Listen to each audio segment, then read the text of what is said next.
আসসালামু আলাইকুম। আশা করি সবাই অনেক ভালো আছেন। কন্ডিশনাল সেন্টেন্স নিয়ে আলোচনা চলছিল। আমরা জিরো কন্ডিশনাল এবং ফার্স্ট কন্ডিশনাল দেখলাম। আজকে আমরা সেকেন্ড কন্ডিশনাল বা দ্বিতীয় শর্তমূলক বাক্যটা দেখব। এটা কিভাবে গঠিত হয় আমরা প্রথম ক্লাসে সেটা আলোচনা করেছিলাম। তারপরেও আরেকটু আলোচনা করি। ইফ যুক্ত ক্লজটি পাস্ট ইনডিফিনিট টেন্স হলে মেইন ক্লজটিকে subject plus would could might plus ভার্বের বেস ফর্ম এই নিয়মে লিখতে হয় যখন ইফযুক্ত ক্লজটি পাস্ট ইনডিফিনিট টেন্স হবে।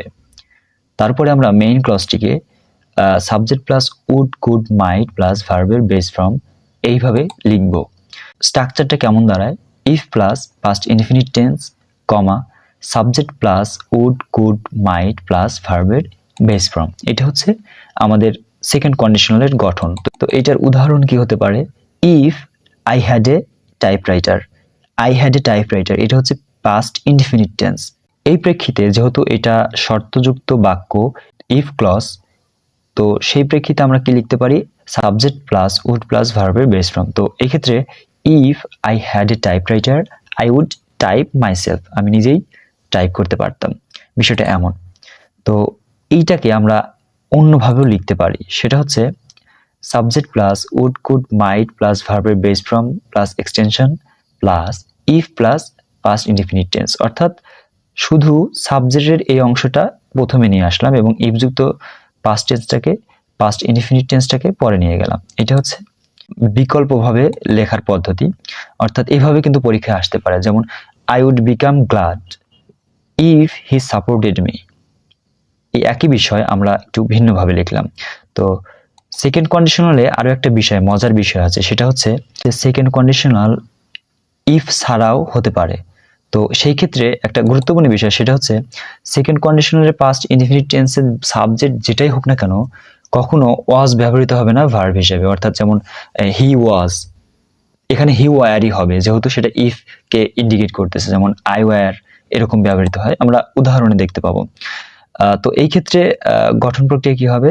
If plus subject plus were অথবা হ্যাড প্লাস, অর্থাৎ if plus past indefinite tense plus subject would could might. এটা হচ্ছে নর্মাল একটা নিয়ম। তো এটাকে আমরা কিভাবে লিখেছিলাম হচ্ছে if plus past indefinite tense plus comma plus subject would could might plus V one এইভাবে লিখেছিলাম।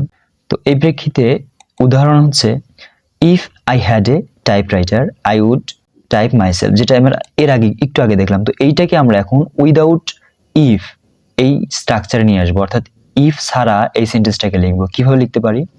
এই ক্ষেত্রে আমাদের সাহায্যকারী ভার্বকে, অর্থাৎ সাহায্যকারী ভার্ব হিসেবে হ্যাডকে সামনে নিয়ে আসতে হবে অথবা ওয়ারকে, তারপরে সাবজেক্ট, তারপরে সেই সেন্টেন্সের বাকি অংশ কমা, তারপরে subject plus would could might plus V one. তো এটা হচ্ছে এইটাই জাস্ট আমরা এভাবে লিখছি। অর্থাৎ জাস্ট এই যে সাহায্যকারী ভার্বটাকে সামনে নিয়ে এসে সাবজেক্টটাকে পরে নিয়ে যাচ্ছি এবং পরবর্তী স্ট্রাকচার সব ঠিক রেখে। এর উদাহরণ কেমন হবে? যেমন হ্যাড আই, হ্যাডটাকে আগে নিয়ে আসলাম এবং আইটাকে পরে নিয়ে গেলাম। Had I a typewriter comma I would type myself. তো এইটা আমি এখানে এভাবে নির্দেশ দিয়েছি। অর্থাৎ এই যে প্রথম যে সেন্টেন্সটা আমরা দেখলাম এইটাই আমরা এভাবে লিখতে পারি ইফ বাদে। তো সেকেন্ড কন্ডিশনাল উইদাউট ইফও হয়ে থাকে। সেকেন্ড কন্ডিশনালের একটা উদাহরণ আমরা দেখি। If he had a boat, যদি তার নৌকা থাকতো, হি ড্যাশ দ্য রিভার, কি করতো? সে নদী পার হতো অবশ্যই।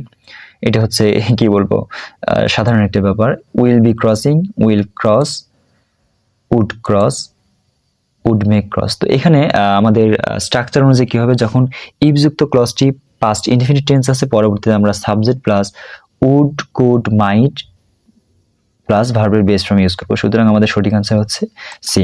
তো সবাই ভালো থাকবেন, সুস্থ থাকবেন। পরবর্তী ক্লাসের আমন্ত্রণ জানিয়ে এখানে শেষ করছি। আল্লাহ হাফেজ।